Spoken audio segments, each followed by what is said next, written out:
Ça y est. Bonjour Fabienne. Bonjour, bonjour. Moi, je ne te vois pas. Mais du coup, effectivement, Mélodie vient de me dire qu'elle t'avait fait rentrer.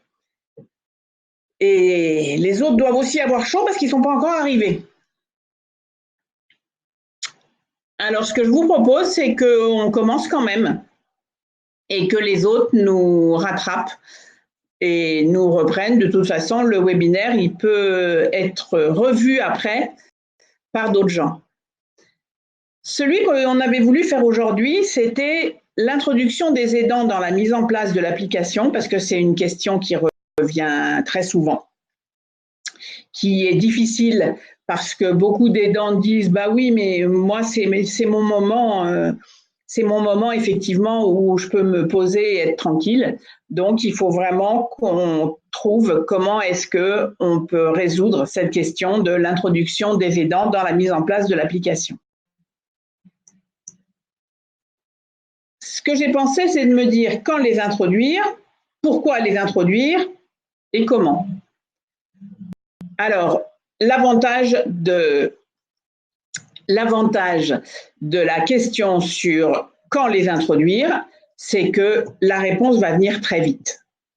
Si on cherche avec qui communique le patient, avec son neurologue, c'est non. Avec son épouse, il aimerait bien, mais il ne sait pas. Avec sa boulangère, non. Ses enfants, non.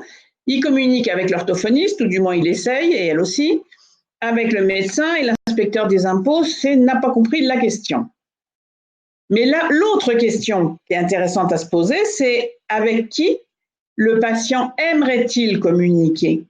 Parce que finalement, avec le neurologue, souvent ça ne l'intéresse pas parce que tous les patients râlent contre les neurologues qui, je crois, n'ont pas assez de temps. Donc pour les patients aphasiques, c'est très très difficile. Mais ce qu'il aimerait, c'est communiquer avec son épouse, sa boulangère s'il l'aime bien ou d'autres proches du quotidien, ses enfants et pas forcément l'orthophoniste. Son médecin, il aimerait, mais il n'y arrive pas, et l'inspecteur des impôts, ça l'arrange bien de ne pas pouvoir communiquer avec lui. Mais le fait que le patient ne désire pas communiquer avec son orthophoniste, c'est pas qu'il veut pas, c'est que ça fait pas partie de ses besoins au quotidien, que ce soit avec l'orthophoniste. Et qu'on se heurte quand même très très souvent à cette question, et on se l'est tous et toutes posées, dans le bureau, on y arrive.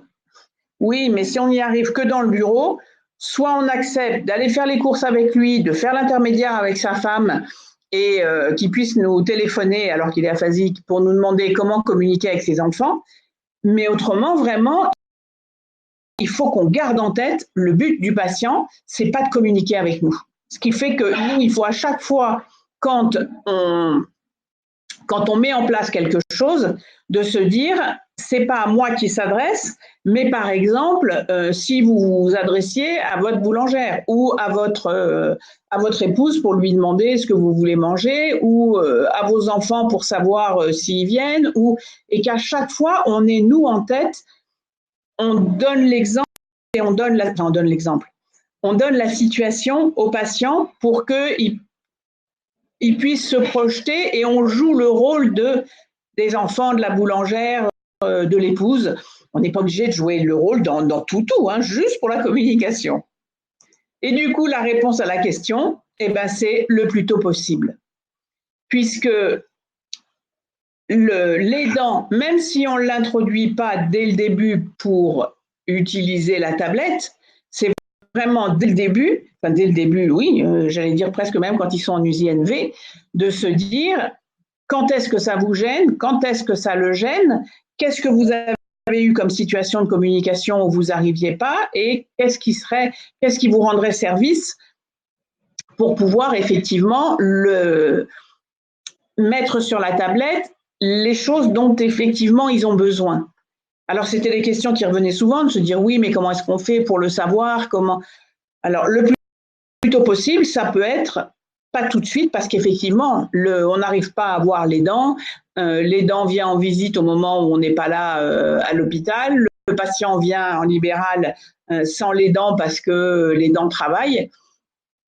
Et je crois que c'est vraiment à avoir pour nous en tête, autant chaque réponse positive nous aide, et ça c'est une évidence pour nous, de se dire quand on demande à un patient, un aidant, s'il peut venir et que l'aidant vient, ben on va travailler avec lui.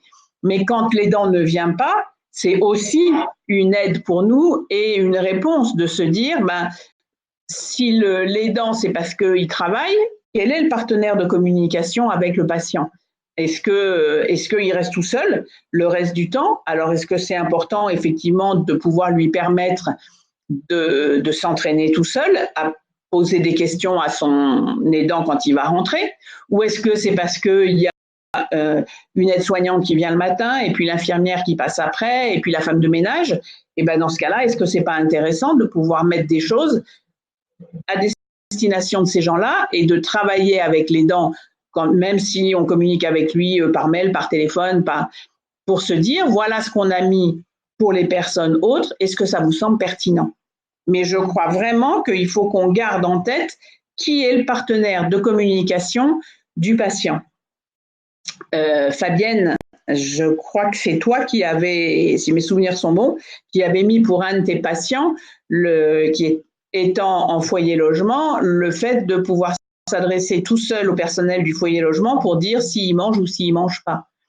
Et je crois aussi que le fait de pouvoir penser que les aidants sont divers, donc dans le cas de ton patient, c'est ses sœurs, donc il peut y en avoir deux, et de se dire, ben, est-ce que du coup on peut en profiter pour les faire venir à tour de rôle, pour imaginer des situations de communication et leur demander d'aider le patient à s'entraîner à ça en le prenant un peu comme un jeu, mais de se dire, ben oui, voilà, on fait telle activité avec la personne, et ben dans cette activité-là, comment est-ce qu'on peut le mettre en situation de communication, sachant qu'il y a là les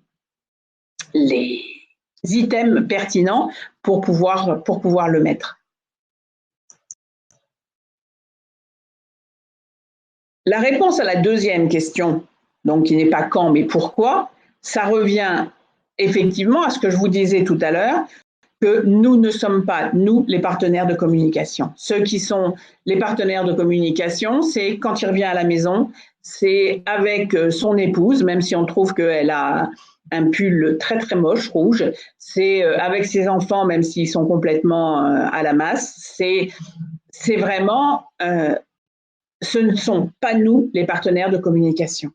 Alors, ça paraît enfoncer des portes ouvertes, mais je crois que c'est tellement difficile de monter une CA pour un patient, c'est moins difficile que de ne rien faire. Enfin, pour nous, c'est plus facile de ne rien faire.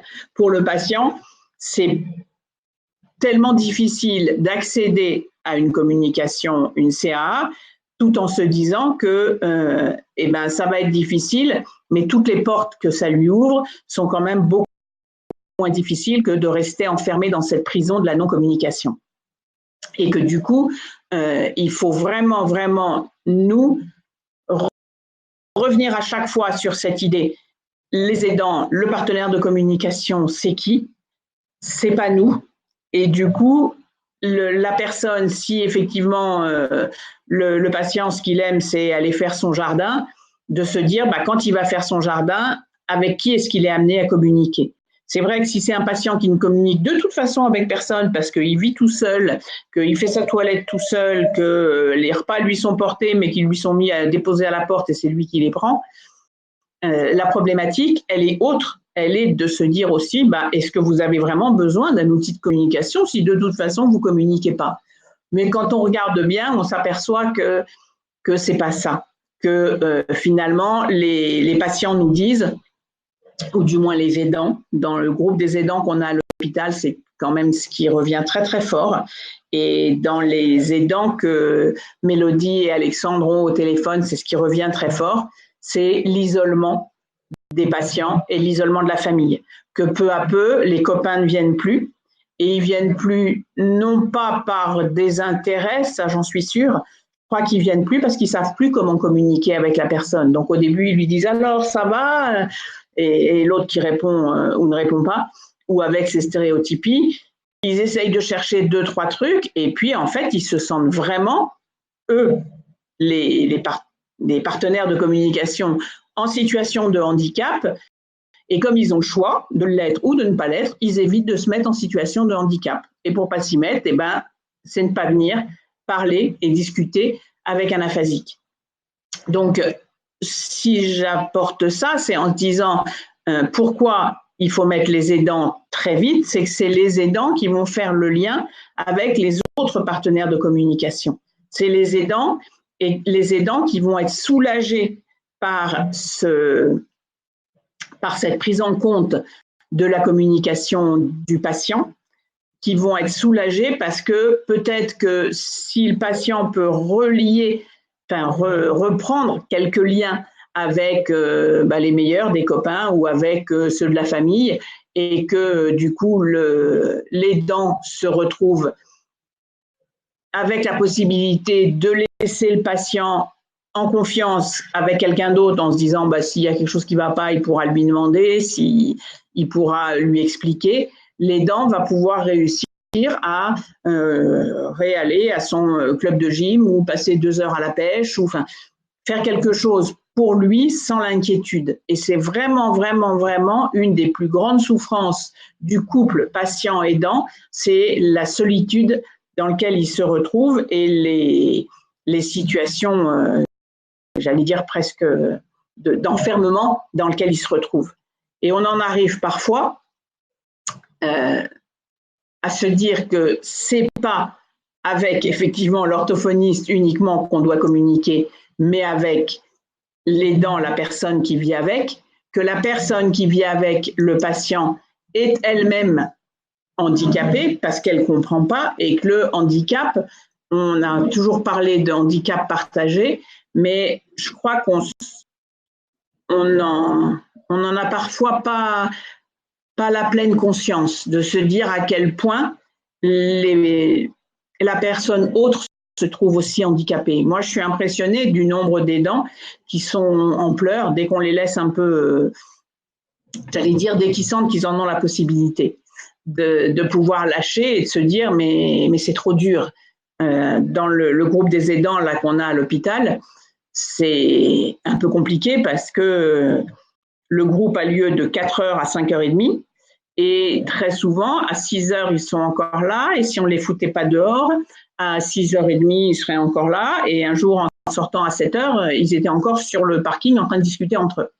Du coup, on a mis en place, avec la neuropsy avec qui je fais le groupe, le fait qu'à 5h25, je prends un de mes bols tibétains et quand je le percute, donc un son qui est quand même pas agressif, ça veut dire que c'est la fin du groupe et qu'on refait un tour de table où chacun n'a le droit de dire qu'un mot.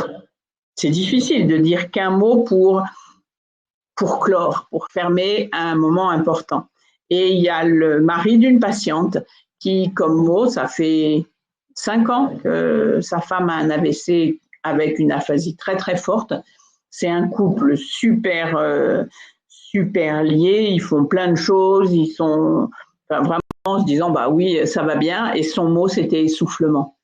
Et je me suis vraiment dit en l'entendant, mais si même une personne comme lui se dit mais il y a des moments j'en peux plus par rapport surtout à la communication, ça veut dire que tous ceux qui sont partis avec moins de bagages, que ce soit moins de bagages affectifs, intellectuels, de richesse construite entre eux, qu'est-ce que ça doit être difficile. Et en voyant un autre couple où le mari a plus ou moins une anosognosie et il a vraiment l'impression, lui, que ce qu'il dit, c'est quand même clair. Bon, c'est pas très bien dit, mais c'est clair. Et du coup, il s'énerve contre son épouse qui ne comprend pas. Et elle me dit, mais il y a des moments, j'ai même peur parce que je vois bien que ça le met dans des états pas possibles et que lui, il veut pas l'utiliser. En même temps, on comprend. S'il se dit que moi, si je vous demande est-ce que vous pouvez fermer votre ordinateur et que j'ai vraiment l'impression de vous dire ça et que personne ne le fait, ça va m'énerver. Je vais le dire un peu plus fort et je vais m'énerver. Et je pense vraiment que pour lui, c'est ça et que même en l'enregistrant c'est très éphémère, c'est-à-dire que quand il s'entend parler, il se dit, mais avec une stéréotypie très importante, un des mots qui lui reste comme beaucoup, c'est les gros mots, il fait « oh putain ». Et puis, 4 minutes après, il a oublié que ce qu'il est en train de dire, si on le faisait écouter, c'était pas très, très compréhensible. Donc, je crois qu'en fait, il faudrait le filmer pour qu'il se voit, ne pas pouvoir, que ce qu'il dit n'est pas de la communication et que ça explique que son épouse soit en grande difficulté. Mais je crois que rien que pour ça, il faut dès le début introduire les aidants et avec ces patients qui ne veulent pas l'utiliser, sans doute ce qu'on avait vu dans un autre webinaire, non, c'est dans le suivant. Bon, alors je ne vous dirai pas pourquoi ils ne veulent pas l'utiliser, mais pour les patients qui ne veulent pas l'utiliser, ça peut être de le faire pour les dents. C'est-à-dire de dire au patient, et c'est ce que j'ai fait pour ce patient-là, de dire, je comprends que vous n'en ayez pas besoin, c'est votre épouse qui est handicapée. Bon, elle n'a pas de fauteuil, mais elle est sacrément handicapée. Hein. Elle pourrait presque demander une carte. Et du coup, il va falloir qu'on fasse quelque chose pour elle. Donc, on va lui donner une tablette. Et que la tablette, c'est pour elle, c'est pas pour vous, c'est qu'elle, elle est complètement handicapée, elle ne comprend rien. Et qu'on monte du coup la tablette avec elle pour savoir quels sont ses besoins à elle, qu'est-ce qu'il va falloir mettre dessus et qu'elle, elle puisse s'autoriser, quand elle ne comprend pas, à lui dire, écoute, il y a la tablette, est-ce que c'est sur ce domaine, et de le guider aussi dans la communication, est-ce que c'est à ce propos, et que si effectivement, parce que généralement dans ce cas-là, il balance en disant et de se dire, dans ce cas-là, moi, je ne fais pas d'effort pour comprendre. Je ne cherche pas parce qu'elle passe tous les moyens, mais c'est épuisant sur le plan psychique. Et du coup, de se dire, dans ce cas-là, vous avez le droit de lui dire, écoute, moi, je suis handicapée, j'utilise ça. Si tu ne veux pas utiliser mon moyen, je suis désolée, on ne peut pas communiquer. Et ça m'amène au point suivant, qui était le triangle de Karpman. Je ne sais pas si vous connaissez, qui se demande, alors au début c'était par rapport au rapport, entre autres dans les entreprises, et de se dire dans quelle position on est, sachant qu'on change toujours ces positions. Il y a la position de la victime qui subit, qui s'apitoie, qui se plaint, c'est la victime quoi. Et puis il y a le persécuteur, celui qui critique, qui dévalorise, qui ironise, et qui du coup n'est pas obligé de se mettre dans la relation puisque lui, il va juste se contenter d'aller allumer ses pétards. Et puis il y a le sauveur, qui lui ne peut pas s'empêcher d'aider, donc même s'il est dévalorisé par le persécuteur, même si effectivement il va essayer d'aider aussi le persécuteur, et puis il va aider la victime, même si la victime n'en a pas envie, même si la victime lui demande rien, d'aller l'aider. Et en voyant ce triangle, en voyant beaucoup de couples patients aidants, quel que soit l'aidant, je me disais, mais effectivement, ce triangle de la relation est énormément en mouvement dans la relation entre un aphasique et son aidant et réciproquement. C'est-à-dire que l'aphasique qui peut quand même être quelque part la victime de cet AVC qui lui a provoqué une aphasie, va pouvoir aussi se mettre dans cette situation et glisser légèrement vers le persécuteur. Et qu'il devienne persécuteur en se disant mais il n'y a pas de raison dans son malheur de vivre ça, soit d'être complètement apathique et de rester victime, soit de devenir persécuteur, j'allais dire la persécution étant alimentée par la colère de ne pas pouvoir se faire comprendre et la colère que ça lui soit arrivé. Et que du coup, tout ce que va faire l'aidant qui veut l'aider, et qui du coup veulent l'aider par tous les moyens, par exemple en lui mettant une tablette, par exemple, en lui apportant ce moyen-là, la victime devient persécuteur et va dévaloriser, va ironiser, va critiquer, va pas s'en saisir, et quelque part le sauveur va devenir victime et va dire oui mais du coup il s'en sert pas et essayer de voir de regarder par ce prisme-là. Je ne vous donne pas du tout une solution à toutes les difficultés en disant regardez, ça y est, j'ai trouvé. Mais moi, j'ai trouvé très intéressant de regarder la problématique patient-aidant ou patient-aidant, enfin nous, l'orthophoniste pouvons être l'aidant, de se dire, moi, à cet instant précis, là, dans cette relation, je suis quoi? Est-ce que je suis le sauveur qui ne peut pas m'empêcher d'aider? Est-ce que je suis la victime, c'est-à-dire que effectivement, je suis en train de me dire que ça ne sert à rien, ce que je lui donne, etc., parce que le patient s'est mis dans une autre situation? Et est-ce que, quand on arrive à ce que le patient devienne sauveur, est-ce que c'est pas ce qui permet aussi de redonner une dynamique à la relation et de redonner une dynamique à la rééducation quand on se dit mais comment est-ce que je peux faire, où est-ce qu'on va, comment est-ce que je peux sortir de tout ça? Donc regardez où se situe le patient, où se situe l'aidant à un instant et de se dire comment est-ce qu'on peut faire bouger et évoluer la relation pour qu'on ne reste pas chacun dans une position d'où on ne bouge pas. Si on est dans une position d'où on ne bouge pas, comme pour tout, quand ça ne bouge plus, c'est la mort et ça se sclérose. Alors, la troisième question du comment, c'est en étudiant avec l'aidant.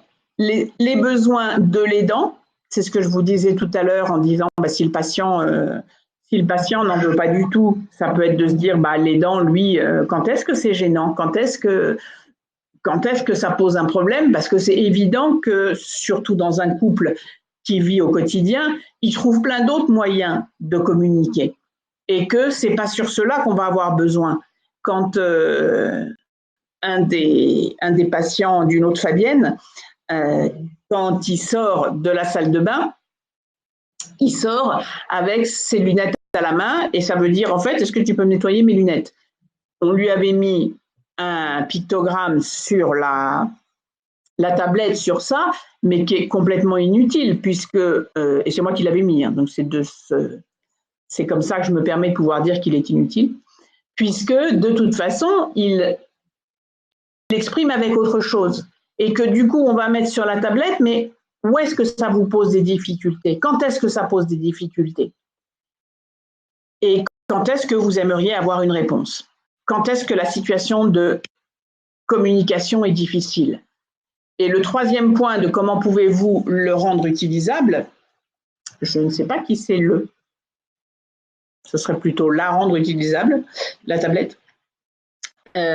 C'est vraiment de se dire ces situations, comment est-ce qu'on peut les entraîner? Parce que effectivement, ça demande un travail cognitif de se dire je vais aller le chercher, je vais aller où est-ce que c'est et où est-ce que je vais le trouver facilement. Et du coup, c'est vraiment un entraînement et que l'entraînement n'a de valeur que si il fait partie de la vie quotidienne des gens, que si vraiment c'est dans la vraie vie des gens et que si il peut, alors au début ça irait plus vite de lui poser la question, de dire je sais pas quoi moi, tu veux, je prends toujours cet exemple du poisson ou de la viande, tu veux du poisson, hein, de la viande, d'accord. Et peut-être que pour ça, ça peut être intéressant de dire tiens, je vais faire le menu, tu veux quoi? Et de l'accompagner sur la nourriture, de l'accompagner à montrer et de le faire que sur des petits exemples et des petits exercices du quotidien pour que le quotidien ne devienne pas un exercice tout le temps, mais vraiment à ce moment-là en se disant, comme quand on est dans une langue étrangère. Quand on apprend une langue étrangère et qu'on est à l'étranger, c'est vrai que c'est en allant voir la boulangère, en allant faire ses courses, où au début, on va juste dire, on va montrer avec son doigt, et puis avec les doigts, on va montrer qu'on en veut deux. Pardon. Et puis après, on se lance pour un, et puis on se lance pour deux, et puis au fur et à mesure, ça devient automatique, et l'exercice porte sur autre chose, on va se porter sur autre chose. C'est vraiment ça qu'il faut qu'on les amène à pouvoir faire, parce que bien sûr, ce n'est pas évident de pouvoir communiquer directement et que si le patient n'en voit pas d'intérêt, il ne va pas faire cet effort et on ne peut pas lui demander de faire un effort très important sur quelque chose où il n'en voit pas l'intérêt. Et il ne peut le voir l'intérêt que si, avec l'aidant, que si avec les dents, vous avez mis des exercices qui correspondent à sa vraie vie. Alors voilà, maintenant je voudrais savoir, et je me tourne vers Mélodie qui, elle, a le chat parce que moi je ne l'ai pas, s'il y a d'autres questions que vous voudriez évoquer.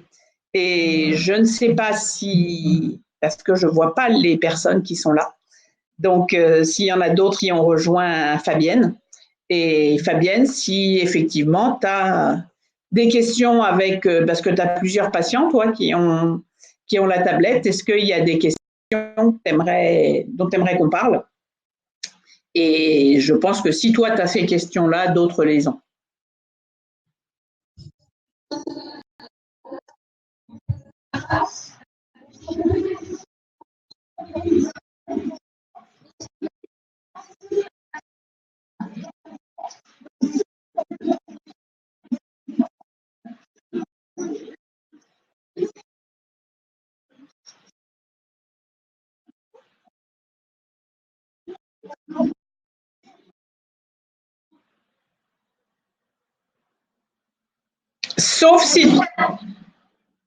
Sauf Fabienne, si tu es sur ton téléphone, auquel cas, c'est pas possible.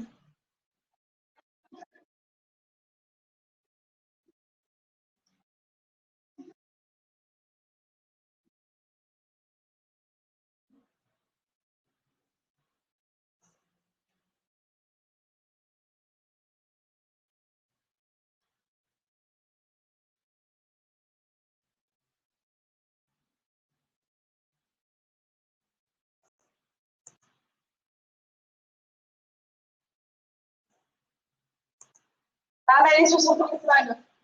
Ah, bah c'est pour ça. Et sur le téléphone, effectivement. Donc, normalement, sur ta photo, il y a un petit rond avec une caméra et un petit rond avec un micro qui doit être rouge, je pense.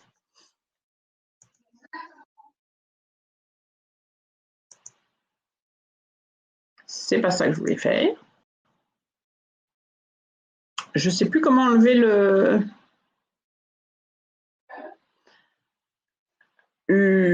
visuel du webinaire.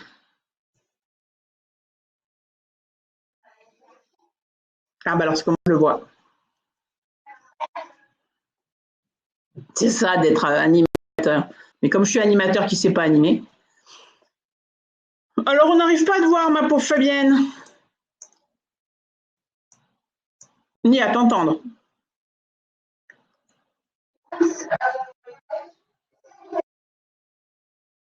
Oui. Essaye. Tu peux tout essayer. Fabienne.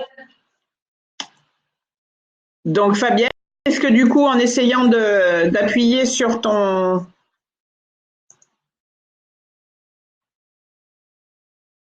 Oui, normalement, ton micro, Fabienne, il marche. Oui.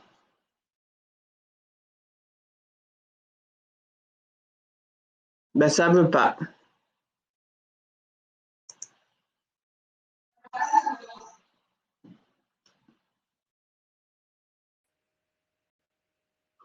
Alors, est-ce que tu as une question que tu veux poser à l'écrit? Ah, regarde, Fabienne, si tu regardes la photo de Guénaël, maintenant tu dois me voir.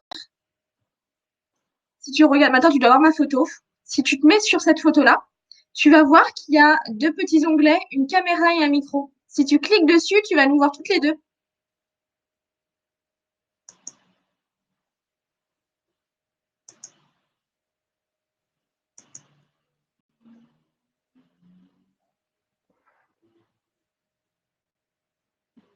Super. Oui.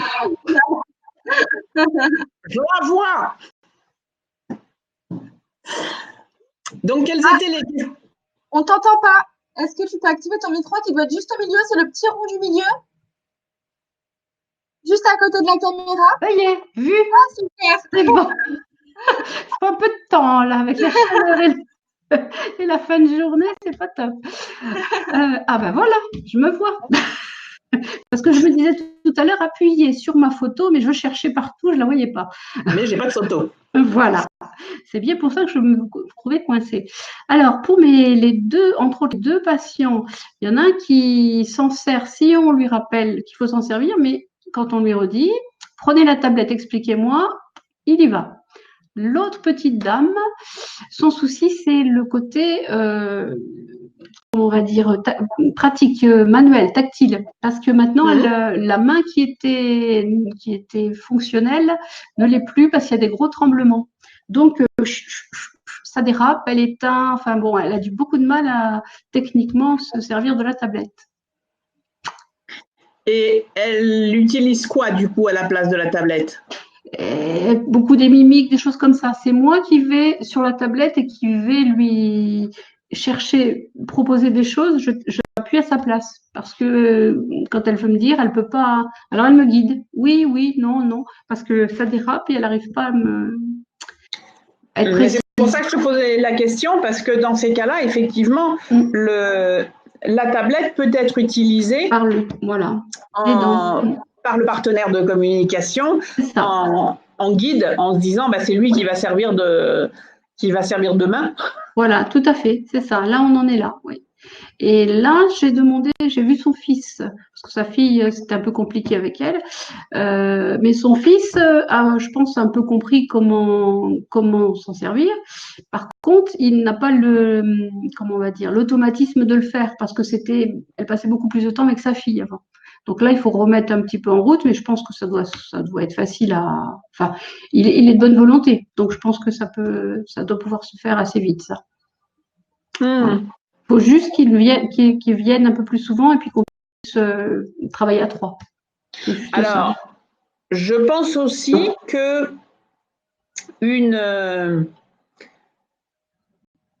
pour des patients comme ça, pour qui c'est très difficile de passer de l'un à l'autre, que ce soit pour des raisons praxiques ou que ce soit pour des raisons cognitives, c'est le cas d'un des patients qu'on a, pour qui c'est difficile sur le plan cognitif de passer d'une catégorie à l'autre.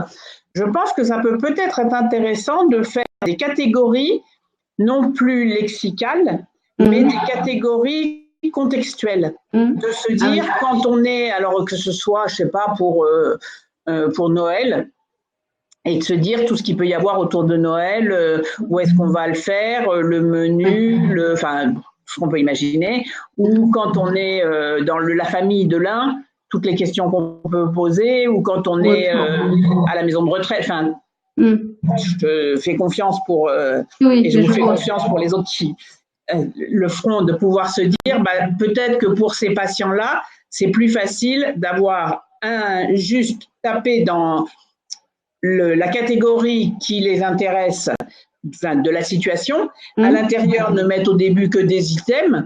Et puis, à l'intérieur de chaque situation, quand il y a trop d'items, se dire peut-être que ça, on peut les mettre ensemble, quitte à mettre le même item dans chaque catégorie. C'est ça. Enfin, dans chaque, alors, ce ne sera pas forcément dans chaque, mais que ça soit dans le même, c'est pas grave. Oui, tout à fait, d'accord. Oui. Pour éviter les manipulations. Ouais.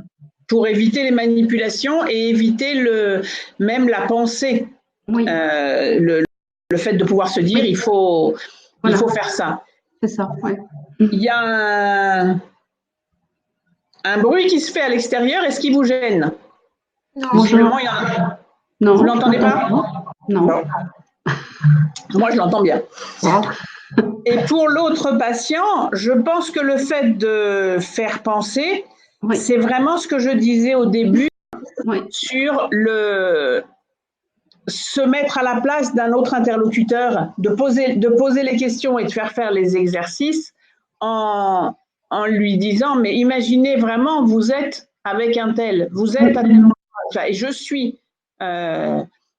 plus Fabienne, je suis personne, et comment est-ce que vous faites, pour qu'au fur et à mesure, ils puissent imaginer ça, et je pense leur mettre des défis pour ces patients-là, de dire, la prochaine fois, quand vous venez, vous me dites combien de fois vous avez pu le demander pour telle chose ou l'utiliser pour dans telle situation. Quand je prenais l'exemple tout à l'heure pour toi du fait que tu lui avais mis qu'il pouvait demander à la personne du foyer logement de dire je ne mangerai pas là à tel moment, de pouvoir se dire combien de fois vous avez utilisé ça. Est-ce qu'il y a d'autres choses que vous voudriez lui demander? Et puis la fois suivante, combien de fois vous avez pu lui demander aussi autre chose?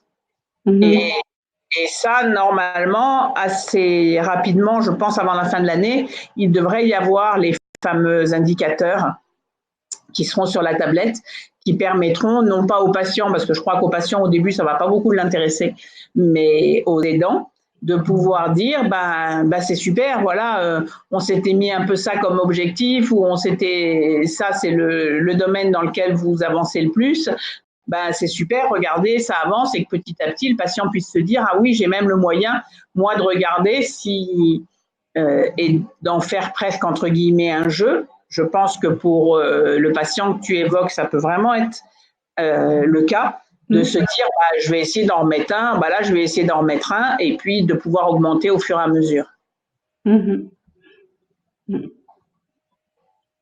L'autre jour, il a réussi ce même patient, il a réussi il y avait une visite organisée par le groupe de Rochefort. Il a réussi à expliquer à sa sœur, à inviter sa sœur à venir avec lui, etc. Il l'avait prévu. Il m'avait dit, moi, je veux aller voir cette maison. Enfin, il m'avait fait comprendre qu'il voulait venir et qu'il voulait venir, mais avec sa sœur.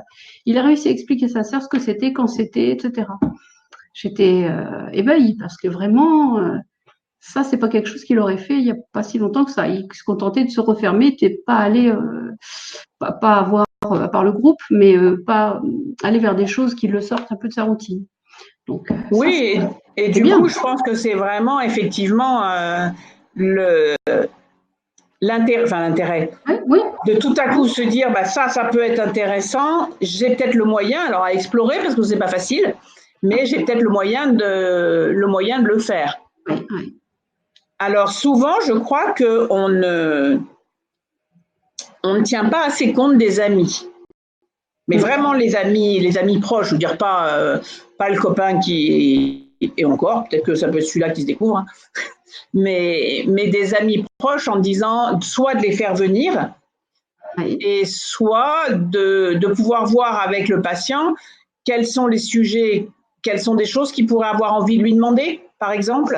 Alors même si on passe une séance entière à comprendre qu'est-ce qu'il a envie de lui demander, nous on est orthophoniste, alors le copain c'est une séance entière qui va passer, c'est le week-end. Hein. Donc, si effectivement on peut, et toujours avec ce côté un peu challenge, de dire, la prochaine fois, est-ce que vous pouvez le voir? Non, je ne le verrai pas cette semaine, mais dans 15 jours, et à tel rendez-vous, on regarde si vous avez pu lui demander, si vous me donnez la réponse de si finalement il a eu d'autres petits-enfants ou si il a racheté telle ou telle chose. Et je crois qu'il faut qu'on soit dans une attente, que finalement, au fur et à mesure, plus personne n'attend rien d'eux en termes de communication, puisqu'on sait que, oui, non, mais il ne parle plus, hein, et puis il a du mal, et puis ça le fatigue, donc effectivement, comme c'est fatigant, on ne va pas pousser à faire des choses fatigantes, on n'est pas sadique non plus, donc petit à petit, ça fait que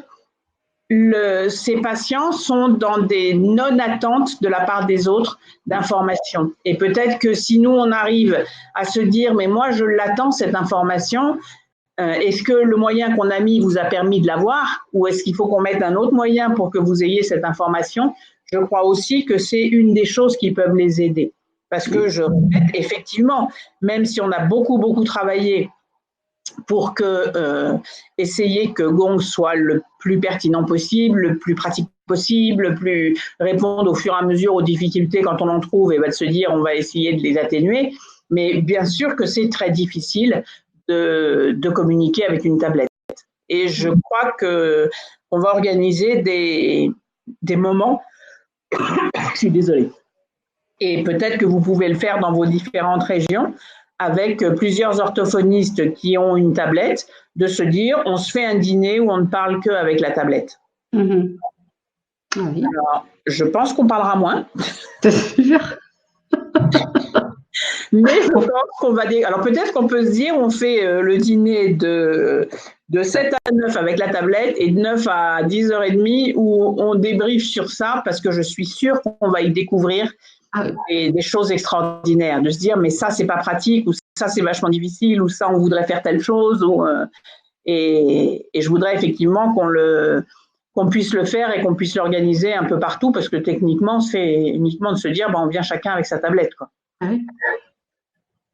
Mais je pense qu'il y a beaucoup de collègues qui n'utilisent pas aussi parce qu'elles croient que c'est des choses compliquées. Enfin, elles ont une sorte de retenue vis-à-vis de cet outil, alors que les patients seraient. Moi, je vois au groupe, on propose la tablette même à d'autres personnes. Il y a un monsieur qui est très dysarthrique. Bah, pour lui, ça serait utile aussi. Et ben, ce monsieur, son orthophoniste ne veut pas entendre parler de technique, déjà ordinateur, c'est limite. C'est dommage parce que c'est pas quelque chose de compliqué.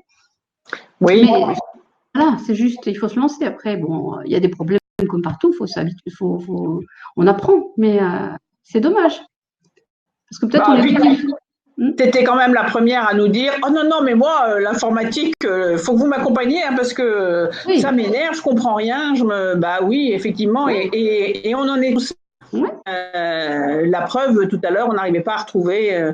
Mélodie n'est arrivée qu'au milieu du webinaire en photo, parce qu'au début, on se disait « Mais tiens, on ne retrouve plus ça. » Bon, mais c'est pas dramatique. On se lance et…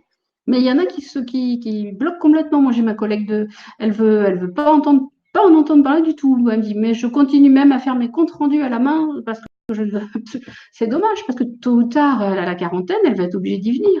Donc, pourquoi ne pas se lancer? La tablette, c'est bien plus simple que l'ordinateur. Je crois que c'est bien plus simple, oui, vraiment. Et pour les patients, c'est quand même ce que donnaient les recherches sur les personnes âgées, c'est qu'elles avaient beaucoup moins de mal avec des tablettes qu'avec des ordinateurs. Oui. Parce qu'il y a un rapport direct à l'outil. Voilà, l'ordinateur, ça passe par une souris. C'est ça. Et puis toute la complexité, alors que la tablette, c'est intuitif. Donc, c'est tout de suite mieux. Alors, j'ai un autre patient que je viens de récupérer il n'y a pas très très longtemps. J'aimerais bien lui installer ça, mais le souci, c'est qu'il y a des problèmes de compréhension. Donc là, il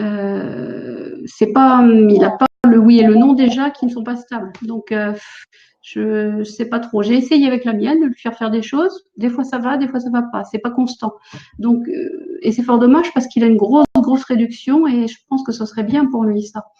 Mais je ne sais pas. Alors, ce que tu poses, ce que tu dis, oui, ça m'emmène sur deux choses. D'abord, sur le oui et le non. Je crois vraiment qu'un oui et non pas fiable, c'est hyper compliqué pour la communication. Ça, j'ai besoin de convaincre personne, on le sait tous. Et je pense que le oui et le non de la tablette, c'est-à-dire ceux qui ne mettent pas d'items, ceux qui sont en haut à droite, peuvent énormément faciliter le oui et le non pour les patients. Alors on l'a mis normalement sur la dernière mise à jour. Normalement, le oui et le non sont non seulement le non rouge et écrit non, mais il y a en plus un pouce en bas, comme ça, voilà, un pouce en bas disant non, et de l'autre côté, un pouce en haut disant oui. Et de se dire que on l'a travaillé avec une patiente, que si elle a un oui et non qui deviennent fiables, ça va changer déjà toute sa communication. Donc, de s'entraîner périodiquement sur des questions, soit des questions simples de je suis un homme, parce que la réponse est non, hein, je vous dis tout de suite, c'est simple pour moi.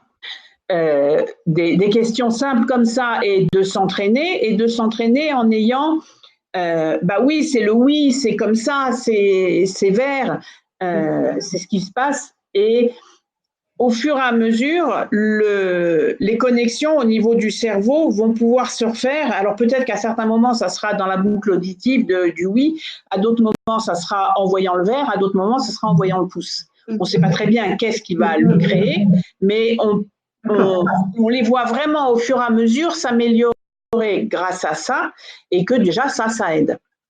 Et en ce qui concerne les problèmes de compréhension, on s'était dit au début qu'on s'attachait plus aux aphasies non fluentes et avec une compréhension préservée.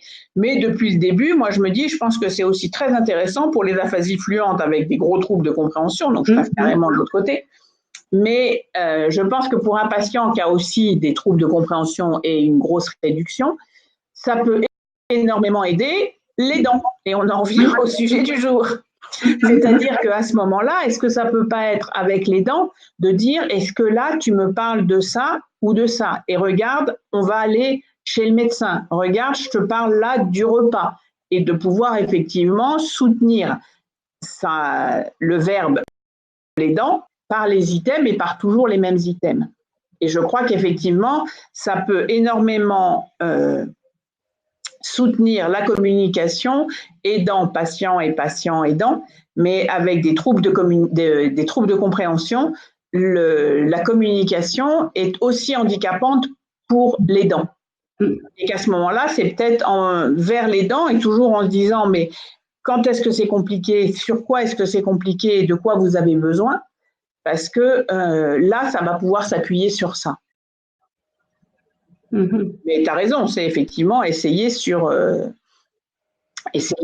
la tienne et éventuellement sur les exercices de compréhension, de le faire sur la tienne, que ce soit sur les lieux, sur les choses dont on parle, sur la description, montrez-moi, ça peut se faire effectivement sur la tienne pour voir si c'est un outil où effectivement on va du coup s'en servir par rapport à la réduction. C'est ça. D'autant plus qu'il y a quelque chose d'intéressant, c'est que on alterne, assez régulièrement, j'ai et sa femme et sa fille, donc j'ai pris les photos quand je les ai rentrées, donc je me dis, elles sont là, elles sont très présentes et très demandeuses, donc je me dis, c'est idéal, ce monsieur. En plus, il y a le bon côté qui est favorisé, donc il faut vraiment que ça marche, parce que il n'y a pas d'autre solution, quoi.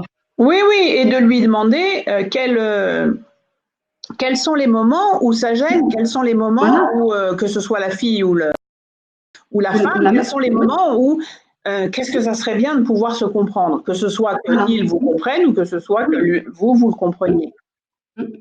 Mais c'est en ça que je crois vraiment que l'aidant est fondamental et qu'au fur et à mesure, nous, on est en train d'essayer de simplifier pour que toute la mise en place, pour l'enrichissement de la tablette puisse être fait facilement par l'aidant et parce que ça puisse être fait facilement directement depuis la tablette, que la tablette vous guide à dire, pour en rajouter un, ça, est-ce que c'est ça que vous voulez faire, etc. Pour que les aidants puissent le faire sans que l'orthophoniste soit obligé de passer soit du temps en séance à le faire, soit, même si c'est quand même plus facile maintenant que ça peut se faire depuis l'ordinateur, je ne sais pas si tu l'as utilisé, l'ordinateur pour les patients, c'est du coup beaucoup plus facile pour accéder, ne serait-ce que pour passer d'un compte à l'autre, surtout toi qu'on a déjà deux, de te dire quand tu te mets sur ton compte avec Gong Aphasie, se connecter, tu te connectes avec tes propres identifiants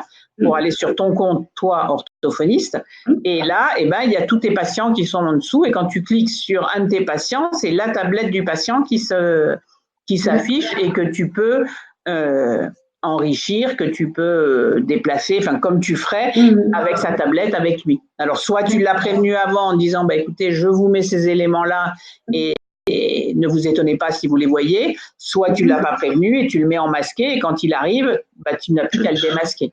C'est ça, d'accord. Non, je ne l'ai pas encore fait ça, mais oui, c'est pas mal. Mais c'est beaucoup plus rapide en termes de temps que d'aller se déconnecter de son compte, se mettre sur le compte du patient, le faire.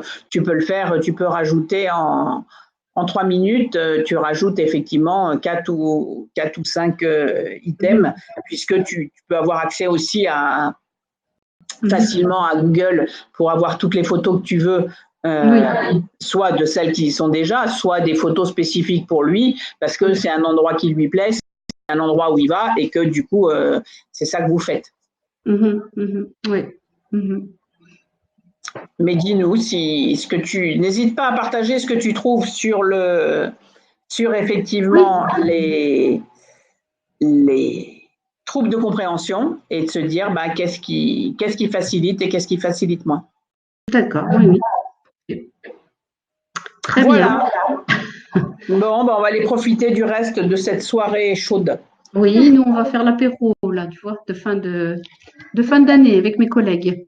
Eh ben alors écoute, Je suis déjà, profites-en bien, je suis déjà en avance. bois à vais ta santé et à Oui. très bientôt. Au revoir. Bon, puis je suis revoir, très merci. contente d'avoir vu le fonctionnement. C'est voilà, j'arrivais jamais avant parce que j'avais toujours le domicile avant, j'arrivais trop tard. Je voulais savoir, je peux prendre en ça Bien sûr, c'est pas bien sûr, bien embêtant, sûr. hein, parce que Il n'y a j'aime aucun pas. souci. Bon, Puis, alors si vous n'avez pas vu le début, vous pouvez regarder le replay. Je vais l'envoyer demain, par exemple, dans d'accord, la semaine. Donc, à chaque fois, vous ne vous inquiétez pas, hein. Vous pourrez parfait, revisionner ce que vous n'avez pas vu. Et d'accord, mais donc, ça c'est bien. tous ceux que tu n'as pas vus, que ce soit ceux où tu t'es Mais inscrit ceux ou les d'avant, autres, oui, on peut les revoir quand on veut. d'accord. Bon, mais ça je veux Vous allez bien alors. voir quand je vais vous envoyer un mail sur webinaire. Juste en bas, Ouais. il y aura un petit logo de YouTube. Si vous cliquez Oui. dessus, ça va tomber sur notre chaîne. Il y aura tous les webinaires. Ah, parfait, très bien. Puis j'essaierai de temps en temps de réussir à vous rejoindre à cette heure-ci. Bah, avec plaisir. Est-ce que ça semblerait plus facile que ça soit un tout petit peu décalé? Ben, Ou est-ce que ça ne changerait rien? si, là, je suis toujours à un petit quart d'heure de différence parce que il me faut le temps de revenir de mon domicile. Voilà. Mais au début, quand j'avais répondu, j'avais personne avant, donc ça collait bien. Et puis là, j'ai été obligée de rajouter quelqu'un, donc je suis toujours un petit peu décalée du quart d'heure. Aujourd'hui, Eh ça ben allait. alors, on regardera pour les suivants si on garde cet horaire ou si on décale un petit peu. Mais sinon, bon, voilà, je m'adapterai. D'accord. Eh ben alors, Voilà. bonne soirée, bon apéro. Eh ben, merci, puis bon week-end à vous. Merci Merci. beaucoup. Au revoir. Au revoir. Au revoir.